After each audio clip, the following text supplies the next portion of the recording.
Salam hər kəsə. Bugünkü fizika dərsimizin mövzusu elektrik sahəsi bölməsindən yüklü zərrəciklər arasında qarşılıqlı təsir qüvvəsi, Coulomb qüvvəsi. Keçən mövzumuzun izahına ilk dəfə fransız fiziki Coulomb sükunətdə olan iki nöqtəvi yük arasındakı qarşılıqlı təsir qüvvəsini burulma tərəzi vasitəsilə ölçmüşdü. Diqqətli olaq.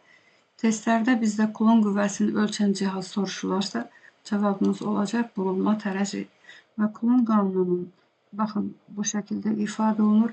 Sükunətdə olan iki nöqtəvi yükün vakuumdakı qarşılıqlı təsir qüvvəsi, baxın F, yüklərin modullarının hasılı ilə düz aralarındakı məsafənin kvadratı ilə tərs mütənaşibdir.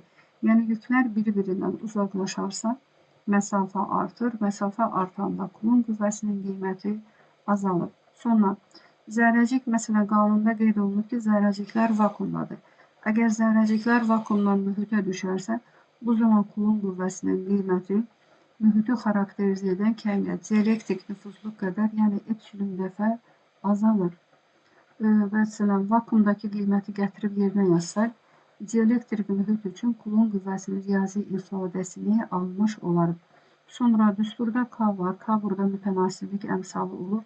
K-nın vahidini tapa bilərik. Qiyməti 9 vurulsun 10 üstü 9-dur. Bu bizə testlərdə verir. Deməli, Fr kvadratı bölünsün Q1 vurulsun Q2. Buradan vahidinə çevirsək, Newton vurulsun metrin kvadratı bölünsün Coulomb'un kvadratı. Və sonra bunu siz beynəlxalq sistemə də gətirə bilərsiniz. Beynəlxalq sistemə gətirmək üçün Newton'u beynəlxalq sistemin vahidləri ilə ifadə etməli. Bir də Coulomb'u. Coulomb'u burada qeyd edirəm mən. Coulomb beynəlxalq sistemin vahidləri ilə amper vur saniyə kimi ifadə olunur. Sonra, Coulomb qüvvəsi yüklərin işarəsindən asılı olaraq itələmə xarakterli, bir də cazibə xarakterli ola bilər. Bilirik ki, eyni adlı yüklər, yəni müsbət yüklənmiş, baxın, iki kürə verilib. Onlar arasında Coulomb qarşılıqlı təsir qüvvəsi olur, itələmə xarakterli. Yəni, birinci kürə ikincini hansı qüvvə ilə itələyirsə, eyni ilə ikinci də birincini həmin qüvvə ilə itələyir. Qüvvələr modulca, qiymətcə bərabər, istiqamətcə isə biri-birinin əksinə yönəlir. Sonra, əgər zərrəciklərin işarələri müxtəlif olarsa, bu zaman Coulomb qüvvəsi cazibə xarakterli olacaqdır. Keçək indi isə mövzunun tətbiqinə, yəni testləri tətbiqinə. 4 nömrəli testdə neytral cisim 10^10 sayda elektron itirərsə, bu zaman onun yükünü tapın. Elektron itiribsə, həmən cisim artıq müsbət yüklənib. Q bərabərdir 57. Deməli, sayı verib bizə 10^10 verib. Sonra elementar yük 1,6 vurulsun 10^-19 Coulomb'dur. Buradan alırıq ki, Q bərabərdir müsbət 1,6 vurulsun 10^-9 Coulomb. Baxırıq ki, cavab nano Coulomb'dan gedib. Nano elə 10^-9 deməkdir. Ona görə birbaşa biz yaza bilərik. 1,6 nano Coulomb. Doğru cavabımız olacaq hansı variant? C variantı. 5 nömrəli testdə isə bircilik dielektrik daxilində iki nöqtəvi yük arasındakı qarşılıqlı təsir qüvvəsini soruşur. Baxın, Coulomb qanununda epsilon hara? Dielektrik, yəni mühiti xarakterizə edən kəmiyyət, dielektrik nüfuzluq məxrəcə yazılır. Olur C variantı. Sonra elektrik yükünün vahidi nədir? Elektrik yükünün vahidi Coulomb'dur. Baxaq digər səhifəmizdə. Digər səhifəmizdə isə Coulomb qüvvəsinin qiymətinin hesablanması ilə bir məsələdir. Burada nə verilir bizə? Deməli, yükü 8 mikrokulon olan, deməli, Q1 8 mikrokulondur, mikro 10^-6 kulondur. Sonra digər yükü isə 8 nanokulondur, nano 10^-9 deməkdir. Sonra kürələrdən birinin radiusunu verib, 20 mm, 20 mm-imiz 2 cm. Və birinin səthi ilə digərinin mərkəzi arasındakı məsafəni isə bizə nə verib? 26 cm, R2 bərabərdir 6 cm. Qeyd edək ki, Coulomb qüvvəsindəki məxrəcdəki R kürələrin mərkəzlərini birləşdirən, yəni mərkəzi nöqtələri arasındakı məsafədir, yəni bu R. Ona görə də bizə verilən bu iki məsafəni biz topluruq. Deməli, R bərabərdir. R1 üstəgəl R2 alırıq 8 cm. O da bizə verəcək əmsala çevirsək 10^-2. Və buradan hesablamamızı apara bilərik. K-nın qiyməti bizdə 9 vurulsun 10^-9'dur. Sonra Q1 bizdə 8 vurulsun 10^-6'dır. Kökü 8 vurulsun 10 üstü müsbət 9'dur. Mənfi 9'dur daha doğrusu. Sonra erimiz 8 vur 10 üstü mənfi 2 kvadratı 10 üstü mənfi 4'dür. Və buradan ixtisarlarımızı aparaq. 10 üstü müsbət 9'da mənfi 9 getdi. 10 üstü mənfi 4 mənfi 6. Burada bir mənfi 2 qaldı. 8 vur 8 64. Onda biz alırıq burada 9 vurulsun 10 üstü mənfi 2 kulon. Və buradan da F qüvvəsinin qiymətini tapsaq. 9 vurulsun 10 üstü mənfi 2'dir. Amma cavab bizdən milli Newtondan gedir. Onda cevabı 10 üstü mənfi 3'e bölməliyik. Və millini də Newtonun qarşısına yazılır. Burada oldu bizdə 10 üstü mənfi 3. Cevabımız olacaq 90 milli Newton. Doğru cevap olur bizdə hansı variant? Doğru cevap olur D variantı. Oxşar test 81 nömrəli testi. Amma fərqlilik nədir? Həmin testdə bizdə Q1 yükünü soruşur. Bakın testte bizde Q1'i soruşur. Q1 beraberdir suala. Q2 beraberdir 4 mikrokulon. Mikro 10 üstü mənfi 6 kulondur. Sonra yükler arasındaki minimal mesafesi ise nədir? Deməli, birinin radiusunu verib 10 mm, 1 cm. Digərinin səthi arasındaki məsafəsi 3 cm-dir. Biz alırıq 4 cm. Santimetrede metre keçsək, 10 üstü mənfi 2, yəni sıfırdan %4'dür. Standart şəkildə yazırıq. Yüklər arasında kulon qüvvəsi 90 milli Newton, yəni 90 vurulsun 10 üstü mənfi 3'dür. Gəl bunu da yazaq, 9 vurulsun 10 üstü mənfi 2 Newton. Və buradan Q1'i soruşur. Düsturdan kulon qüvvəsindən Q1'i tapsaq, F vurulsun R kvadratı bölünsün K vurulsun Q2. Ve qiyməti yerinə yazaq Q1 bərabərdir. F'imizin qiyməti 9 vurulsun 10 üstü mənfi 2'dir. Sonra R bizdə 4 vur 10 üstü mənfi 2 kvadratı olacaq 16 vurulsun 10 üstü mənfi 4. Sonra K'nın qiyməti 9 vurulsun 10 üstü müsbət 9. Q2 isə 4 vurulsun 10 üstü neçədir? 10 üstü mənfi 6. Şimdi hesablamamızı etsək, buradan ixtisarlarımızı aparaq 9, 9 getdi. 16 ilə 4 getdi. Deməli, bir 4 qaldı burada. 10 üstü mənfi 6 var. Burada surətdə də bizdə elə 10 üstü mənfi 6 var. İxtisar getdi. Məxrəcdə bir 10 üstü 9'umuz var. 10 üstü 9 surətə çıxır olur 10 üstü mənfi 9 kulon. Cevap bizdə yenə nano kulonlandır. Onda cevabımız olacaq 4 nano kulon. Bakın doğru cevabımız oldu. 4 nanokulon. Bu da A variantı. Yine hesaplamaya özünüz bakın. Dikkatli olun. Çünkü burada biraz dikkatli olmak lazımdır ki yani hesaplamada çünkü mesela A variantı var, B variantı, C variantı. Hamısında kıymet 4 nədir. Ona göre mütləq çevirmələri edib doğru cevabı almalıyıq. 13 nömrəli testdən sükunətdə olan iki nöqtəvi yük arasında kulon qarşılıqlı təsir qüvvəsi istiqamət soruşur. Yəni hansı halda düzgün təsvir edilmişdir. Baxırıq ki, hər ikisi müsbət, biri müsbət, biri mənfidirsə, bu zaman kulon qarşılıqlı təsir qüvvəsi B variantı cazibə xarakterlidir. Yəni müsbət yük mənfini özünə hansı qüvvə ilə cəzb edirsə, mənfi də müsbəti özünə həmin qüvvə ilə cəzb edəcək. Sonra 14 nömrəli testdə elektroskop. Elektroskop cisimlərin elektriklənməsini aşkara çıxaran cihazdır və elektroskopun işarəsi isə eyni işarəli kürələrin biri-birini itələməsinə əsaslanır. Bilirik ki, o elektroskopun içərisində vərəqlər var. Elektroskop yüklənən zaman həmin vərəqlər biri-birindən ayrılır. Yəni vərəqlər biri-birindən itələnir. 15 nömrəli testdə isə Q1 və Q2 yüklərin işarəsi soruşur. Elektrik sahəsinin qüvvə xətləri var. Əgər zərrəcik müsbətdirsə, qüvvə xətti kənara doğru yönəlir. Zərrəcik mənfidirsə, qüvvə xətti həmin zərrəciyə doğru yönəlir. Elektrik sahəsinin qüvvə xətləri. Baxırıq burada.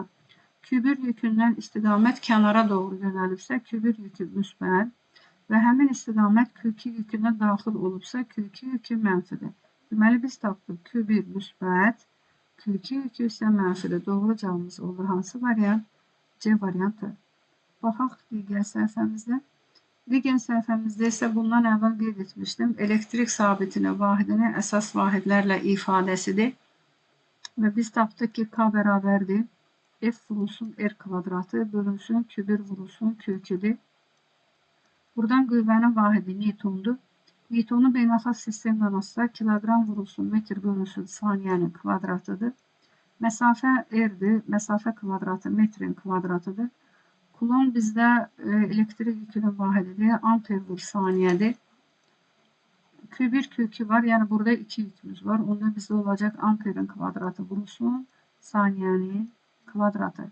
Və buradan K-nın beynəlxalq sistemdə real vahidini alırıq. Kiloqram vurulsun metrin kubu. Baxın, kiloqram vurulsun metrin kubu. Məxrəcə isə amperin kvadratı vurulsun saniyənin üstünü alırıq. 4. Gəlin baxaq, görək hansı variantda. Mən burada Kulon qanunundakı K mütənasibli gəmsallı vahid almışam. Burada isə bizdə elektrik sabitini soruşur. İndi baxın, K üçün belə bir riyazi ifadəsi var. K bərabərdir.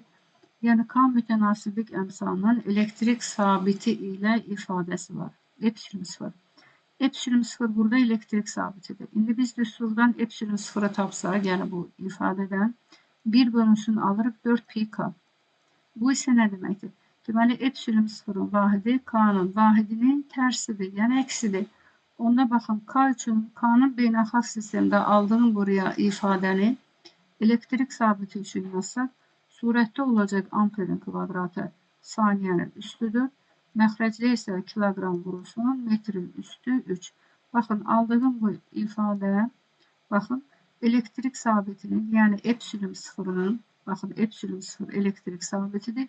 Elektrik sabitinin beynəlxalq vahidlər sistemi ilə ifadəsi də olur bizdə A variantı. Baxın, amperin kvadratı saniyənin kvadratı, kiloqram saniyənin üstü 4, daha doğrusu amperin kvadratı saniyə üstü 4.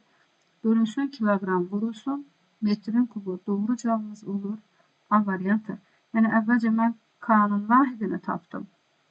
Sonra isə həmin K-nın vahidinin elektrik sabiti ilə olan ifadəsini qeyd etdik və buradan elektrik sabitini tapanda K-nın vahidinin tərsi ilə elektrik sabitinin vahididir. 20 nömrəli testi isə 2 müsbət və 2 mənfi yükdən ibarət olan, baxın, sistem verilib, belə bir şəkillə biz onu göstərə bilərik. Baxın, 2 müsbət yük var, 2 dənə müsbət yük var, 2 dənə də mənfi yük var. Baxın, mənfi yük. Və burada nə soruşur? 2 müsbət və mənfi yükdən ibarət elektrik yükləri sistemində neçə cüt cəzb etmə qüvvəsi var? Cazibə soruşur. Baxaq, bu birinci müsbət yük ikinci mənfini özünə cəzb edir. Baxın, 1. Sonra bu müsbətlə bunun arasında da bir cazibə də burada var. Yenə oldu 2 cüt. Digər müsbət yükdə yenə bu mənfini özünə cəzb edir və bu mənfini də özünə cəzb edir. Deməli, burada 4 cüt, baxın, 4 cüt cəzb etmə qüvvəsi var. Sonra 2 müsbət və 2 mənfi nöqtəvi yükdən ibarət yenə eyni hal verib, amma fərqlilik nədir? Müsbət, mənfi. Deməli, bu zaman isə deyir ki, neçə cüt itələmə qüvvəsi var? Yalnız bu müsbətlər bir-birini itələyir və bir də bu mənfilər bir-birini itəlir. Artıq burada əvvəlkindən fərqli olaraq 4 cüt deyil, 2 cüt itələmə qüvvəsi var. Doğru cavab olacaq bizdə hansı variant? C variantı. Baxaq digər səhifəmizdə. Digər səhifəmizdə isə belə bir şəkli qeyd etmişəm. Sonra testdə tətbiqinə də baxacaq. Burada 3 dənə yüklənmiş kürələr verilmişdir. Biz qeyd etdik ki, əgər 2 kürədirsə, məsələn 2 müsbət kürədirsə, bunlar bir-birini itələyir. Bunlar arasındakı qarşılıqlı təsir qüvvələri qiymətcə bərabər, işarəcə bir-birinin əksinədir və bu halda əvəzləyici qüvvə 0-dır, yoxdur əvəzləyici qüvvə. Artıq 3 dənə yüklüsə, burada artıq bir əvəzləyici qüvvə meydana çıxır. İndi baxaq. Biz buradan kürələrin işarələrini də tapa bilərik. Məsələn, baxaq. Deməli, Q2 kürəsi birinci kürəni itələyib. Deyək ki, Q2 müsbətdir, onda Q1 də müsbətdir. Amma Q3 kürəsi isə onu özünə cəzb edib. Bu zaman Q1 yükünə 2 qüvvə təsir edib. Hər iki qüvvə eyni nöqtədən çıxıb. Bu zaman yekun qüvvə həmin qüvvələr üzərində, vektorlar üzərində qurulmuş paralelogramın diaqonalıdır. Baxın, diaqonal bizə verir əvəzləyici qüvvəni. Məsələn, başqa bir variantı da ola bilər. Tutaq ki, bu şəkildə verilə bilər. Məsələn, bir düz xətt verilir, müsbət yük. Burada isə mənfi yükdür. Baxın, mənfi yük. Məsələn, birinci yük Q1'dir. Buna yazaq Q2, buna yazaq Q3. İndi bizə deyir ki, 1 və 3 tərəfindən Q2 yükünə təsir edən Qüvvələrin əvəzləyicisinin istiqamətini tap. Baxaq. Bu Q1 birinci yük, Q2 yükünü itələdi. Baxın, buraya yazırıq. F2, 1. Yəni, ikinci yükə, birinci yük tərəfindən təsir edən qüvvə. Q3 yükü. Q3 yükünün işarəsi ilə işarələri əks olduğuna görə Q3 yükü, Q2 yükünü özünə cəzb edir. Baxın, aldıq. F2, 3. Yəni, ikinciyə üçüncü tərəfindən təsir edən qüvvə. Və biz baxırıq. Q2 yükünə 2 qüvvə təsir edir. Qüvvələr eyni istiqamətdə yönəlir. Bu zaman yekun qüvvə həmin qüvvələrin cəmi olub, toplananlar istiqamətində Q3 yükünə yönəldi və bu zaman biz tapdıq hansı qüvvənin istiqamətini? Əvəzləyici qüvvənin istiqamətini tapdıq. Müxtəlif tutaq ki, şəkillərlə verilə bilər. Baxaq, görək testimizdə, topumuzda bu nə formada verilir. Baxaq bu şəklə. Məsələn, 22 nömrəli testdə. 22 nömrəli testdə bizə müsbət, mənfi, bir də A nöqtəsində mənfi yük verilir və bizə nə soruşur? Deməli, A nöqtəsində yerləşən mənfi yükə digər iki yük tərəfindən təsir edən qüvvələrin əvəzləyicisinin istiqamətini tap. Qeyd edək ki, indi baxın, müsbət, mənfi. Müsbət yük, bax bu müsbət yük, bu mənfi yükü özünə cəzb edir. Çünki işarələr fərqlidir. Bax, bu mənfi yük isə A nöqtəsində yerləşən mənfi yükü özündən itələyir. Və bu zaman A nöqtəsinə 2 qüvvə tətbiq olundu. Hər iki qüvvə eyni nöqtədən, yəni ixtiyari bucaq altında yönəlir. Bu zaman biz həmin qüvvələrin, yəni əvəzləyicisini tapmaq üçün vektorların toplanmasının paralelogram qaydasını tətbiq edirik və həmin qüvvə vektorları üzərində paralelogram qurmaqla yekun vektoru olur paralelogramın diaqonalı. Biz alırıq hansı variant? Alırıq C variantı. Məsələn, 23 nömrəli testə baxaq. 23 nömrəli testdə isə C nöqtəsində mənfi yük verilib, amma bizdən isə A və B nöqtələrinin yükləri soruşur. Baxaq, burada verilən F elə isə yekun əvəzləyicidir, o da paralelogramın diaqonalıdır. Baxın, onun tərəflərini çəkək. Biri bu, digər tərəf də bu. İndi baxaq, A nöqtəsindəki yük bu mənfi yükü özünə cəzb edir. A nöqtəsindəki yük mənfi yükü özünə cəzb edirsə, deməli A nöqtəsindəki müsbət yükdür. B nöqtəsində yerləşən yük isə həmin yükü özündən itələyir. C mənfidirsə, itələmə o zaman olurdu ki, işarələr eyni olsun. Onda C yükü isə mənfidir. A müsbət, baxın A-nı müsbət tapdım. B-ni isə mənfi tapdım. Baxın A müsbət, B mənfi. Doğru cavabımız oldu hansı variant? A variantı. Eynilə 24 nömrə testdə, oxşar tipli testi, sadəcə fərqlilik nədir? C nöqtəsində müsbət yük yerləşib və həmin müsbət yükə təsir edən əvəzləyici qüvvə verilib. Həmin qüvvəni, deməli, biz toplananlara ayırsaq, baxın, bir belə, digər isə belədir. Baxın, bu çəkdiyim B tərəfindən həmin yükə təsir edən qüvvədir. B-nin göstərdiyi təsirdir. Bu çəkdiyim isə A-nın göstərdiyi təsir qüvvəsidir. İndi deyək, A nöqtəsindəki zərrəcik müsbət yükü özünə cəzb edir. Görürsünüz, özünə doğru bir qüvvə göstərib. Yəni, onu özünə cəzb edir. Əgər A nöqtəsindəki yük müsbəti özünə cəzb edirsə, deməli, A nöqtəsindəki yük mənfi işarəlidir. B nöqtəsindəki yük isə müsbəti özündən itələyib, kənara gedir qüvvə. Əgər B nöqtəsindəki yük A nöqtəsindəki yükə itələmə qüvvəsi ilə təsir edirsə, deməli, həmin yüklər eyni işarəlidir. C müsbət isə, deməli, B-də müsbətdir. Onda biz tapdıq A mənfi, B müsbət. Gəlin, baxaq. A-nı mənfi tapdıq, B-ni müsbət. Doğru cavabımız olacaq hansı variant? Doğru cavabımız olacaq D variantı. Sonra başqa bir testimiz də var. Başqa bir testimizdə də baxın 25 nömrəli testi. 25 nömrəli testdə də bizə yüklər verilir. Burada isə artıq bütün yüklərin işarəsini tapmaq tələb olunur. Deməli 1 və 2 tərəfindən 3-cü yükə təsir edən qüvvələrin əvəzləyicisini verib və biz bu zaman həmin əvəzləyici qüvvəni toplananlara ayırdıq. Baxın belə. Deməli Q1 yükü tərəfindən Q3 yükünə təsir edən qüvvə olur. Baxın bu. Buraya yazaq ki, 3-ə 1 tərəfindən təsir edən qüvvə, sonra 3-ə 2 tərəfindən təsir edən qüvvə. Baxaq, deməli Q1-də, məsələn, Q3 yükünü itələyib, Q2 də Q3 yükünü. Tutaq ki, mən Q3-ə mənfi deyirəm. Q1 onu itələyibsə o da mənfidir. Q2 də onu itələyibsə o da mənfidir. Deməli, birinci halda hər üç yükü mənfi işarəli qəbul edəcək. Baxın, burada biri oldu nədir? 2. İkinci halda gəlin Q3 yükünü müsbət götürək. Q3 yükünü müsbət götürdüm. Əgər Q1 onu itələyibsə, deməli Q1 də müsbətdir. Q2 də onu itələdiyinə görə Q2 də müsbətdir. Deməli, hər ikisi müsbətdir. Doğru cavabımız oldu 1 və 2. Baxaq digər səhifəmizdə. Digər səhifəmizdə də bizdə. Baxın, belə bir testdir. Bu test bizdə ətraflı yazıdadır. İki test də oxşar tipli testdir. Və buradan isə nə verir bizə? Deməli, Q1 və Q3 yükləri, nöqtəvi yükləri arasındakı qarşılıq təsir, yəni 1 ilə 3-ün arasında, baxın, 1 ilə 3-ün arasında qarşılıqlı təsir qüvvəsi qeyd edək. Deməli, F 1 və 3 arasında qarşılıqlı təsir qüvvəsi 10 milli-newtondur. Baxırıq, 1 və 3 arasındakı məsafəyə baxırıq.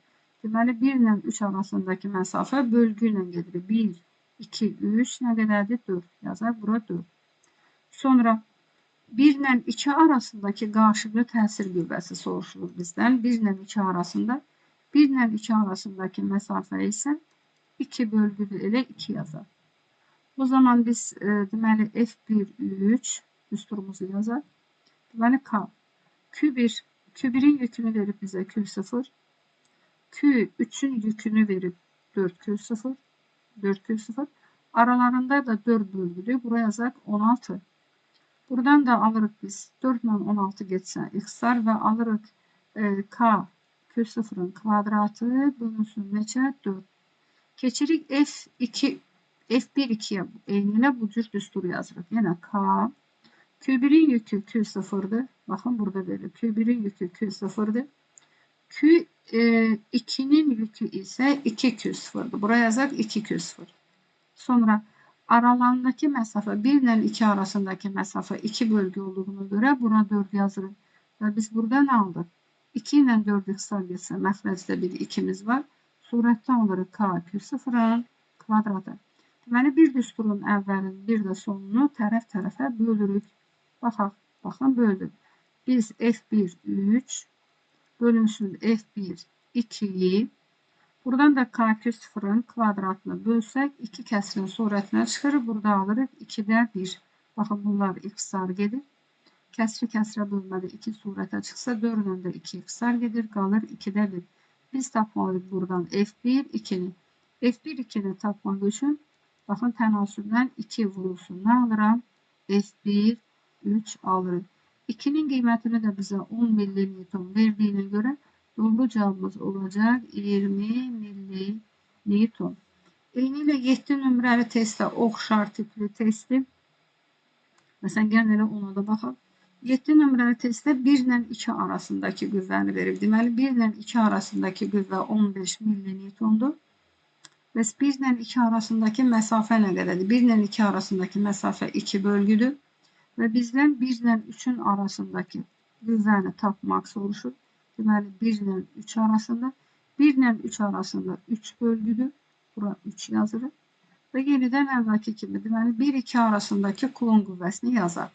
Deməli, K vurulsun. Q1. Q1 Q0'dır. Sonra Q2 o da Q0'dır. Baxın, 1 ilə 2. Q2 2-0'dır. Məxrəcdə R kvadratı məxrəcə oldu bizdə 4. Buradan alırıq K Q0'ın kvadratı bölünsün 4.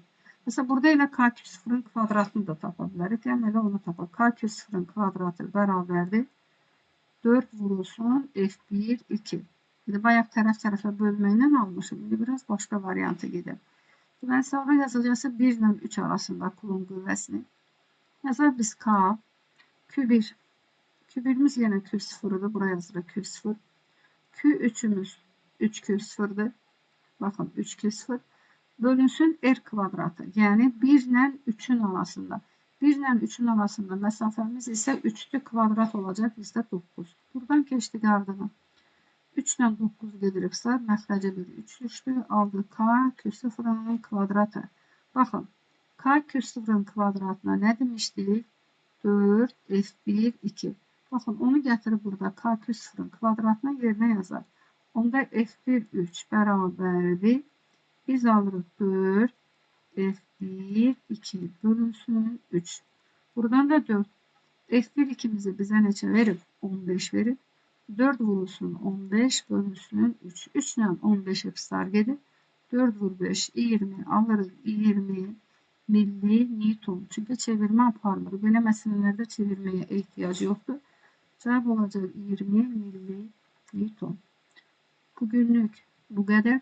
Növbəti videolarda görüşərik. Kanala abone olup kanalı paylaşmayı unutmayın. Hər kəs dərslərimizdən yararlana bilsin. Sağ olun.